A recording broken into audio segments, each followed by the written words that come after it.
নমস্কাৰ, welcome back to my YouTube channel Babu's clicks. অষ্টম শ্ৰেণীৰ ছাত্ৰ-ছাত্ৰীসকল, অনুশীলনী 13 আজি তোমালোকৰ অনুৰোধ মৰ্মে 15 নম্বৰ অংকটো দিবলৈ ওলাইছোঁ।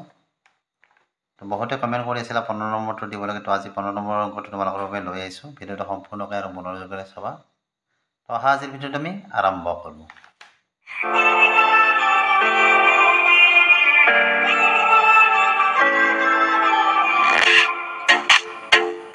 তো ইয়াত কি দিয়া আছে? বেলনৰ আয়তন দিয়া আছে v = পাই h/r স্কয়াৰ।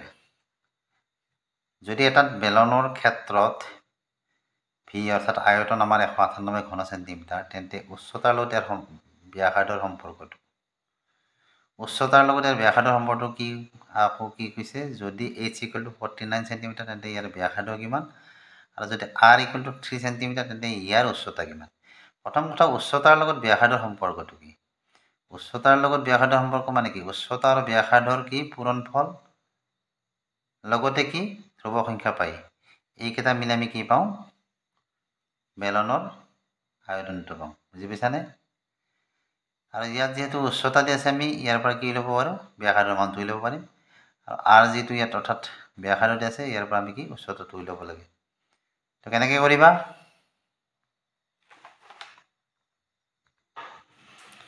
তো আমাক দিয়া আছে বেলনৰ আয়তন 198 ঘন সেন্টিমিটাৰ, উচ্চতা দিয়া আছে 49 সেন্টিমিটাৰ, ব্যাসাৰ্ধ দিয়া আছে আমাক r = 3 সেন্টিমিটাৰ।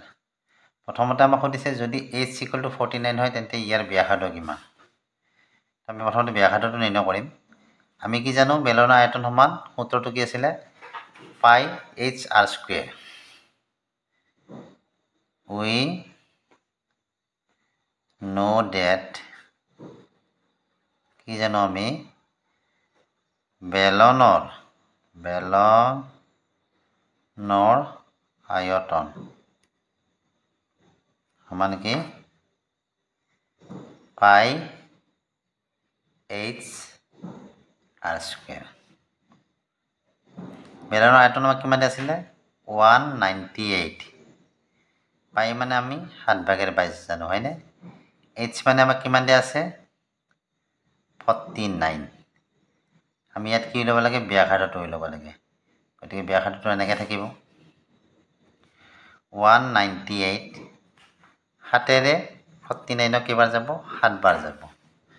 তো 7 আৰু 22 পূৰণ কৰা কিমান পাবা? 7 × 2 = 14, 4 7 × 2 = 14, 15, 154 × r স্কয়াৰ। এতিয়া 154টো আমি বাওঁপিনে লৈ আহিম। লৈ আহিলে কি হ'ব? ইপিনে পূৰণ হৈছিলে, ইপিনে আহিলে কি হ'ব? হৰণ হ'ব।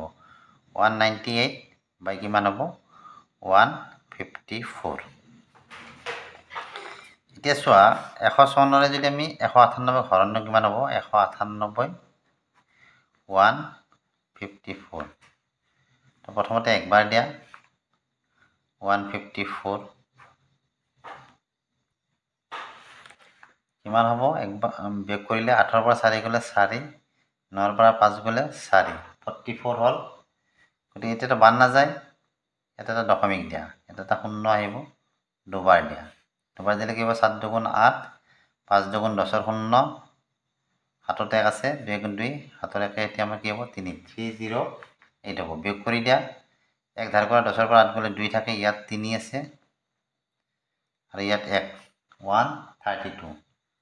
আকৌ এটা 0 নমাই আনা, এইবাৰ 8 বাৰ দিয়া। 8 বাৰ দিলে কি হ'ব? 8 × 4 = 32, 2 হাতত 3, 8 × 5 = 40, 40 হ'লে 43 হ'ব, হাতত কি থাকিল? 4, 8 × 8 = 4, 12। 10ৰ পৰা 2 গ'লে কি পাবা? 8 পাবা। তাৰপিছত কি আছে? ইয়াত 1, 11ৰ পৰা 3 গ'লে আমাৰ কি হ'ব? 8 × 3 = 11, 8।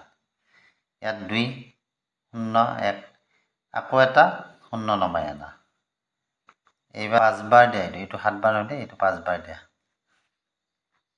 5 বাৰ দিলে কি হ'ব? 5 × 4 = 20, 0, হাতত 2, 5 × 5 = 25, 25 2, 27, 7, হাতত 2, 5 × 5 = 5, 2, 7, 7 কিমান হ'ল? 40, 5 × 20, 0, হাতত 2, 5 × 5 = 25, 25 27, 7, হাতত 2, 5 × 5 = 5, 5, 2, 7। তো কি থাকিল?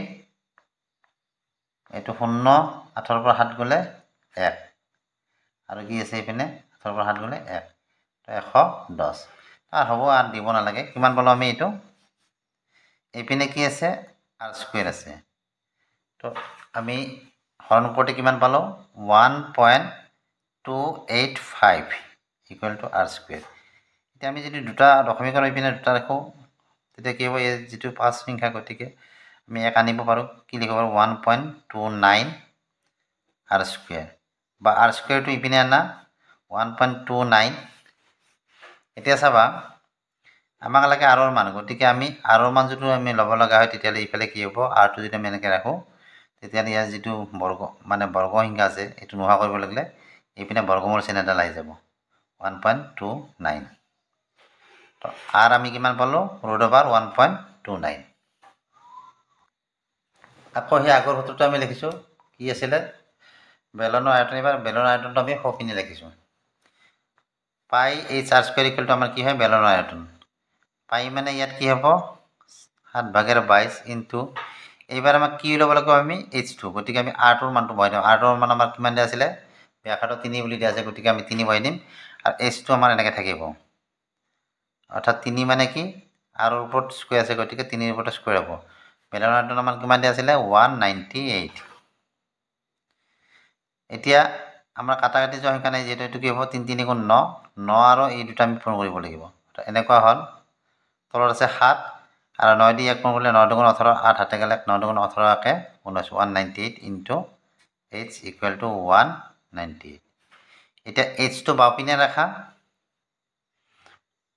7/198 এইটো আমি সপিনে পঠাই দিম কিন্তু ইয়াত কি আছে আমাৰ h ৰ দি পূৰণ হৈছে সপিনে গলে আমাৰ কি হ'ব হৰণ হ'ব হৰণৰ লগে লগে গম পাবা এই সংখ্যাটো আমাৰ ওপৰত গুচি যাব আৰু বাকি এটো সংখ্যা আমাৰ তলত নামি আহিব এনেকুৱা হল যেটো ওপৰত 198 আছে এটো আমাৰ 7 টো কত যাব বুলি কৈছিল 198 লগত পূৰণ হৈ যাব আৰু এটো 198 টো তলত নামি আহিব 198 কাটা গল কি থাকিল 7 থাকিল আমাৰ কি আছিল এককটো কি আছিল মিটাৰ আছিল না সেন্টিমিটাৰ আছিল গতিকে এটো আমাৰ কি হ'ব সেন্টিমিটাৰ তে 7 সেন্টিমিটাৰ অৰ্থাৎ আমি কি পালো উচ্চতাটো কি পালো 7 সেন্টিমিটাৰ আৰু আমি ব্যাসাৰ্ধ কিমান পাইছিলো √1.29 তেনেদৰে তোমালোকে আয়তন দিয়া থাকিলে তাৰ পিছত ব্যাসাৰ্ধ দিয়া থাকিলে উচ্চতাটো নিৰ্ণয় কৰিব পাৰিবা আয়তন দিয়া থাকিলে উচ্চতা দিয়া থাকিলে ব্যাসাৰ্ধটো নিৰ্ণয় কৰিব পাৰিবা তো এইখিনি আছিল ভিডিওটো চাই কেনে পাৰা জানাবা ভিডিওটো চাই ভাল লাগিলে ভিডিওটো লাইক কৰিবা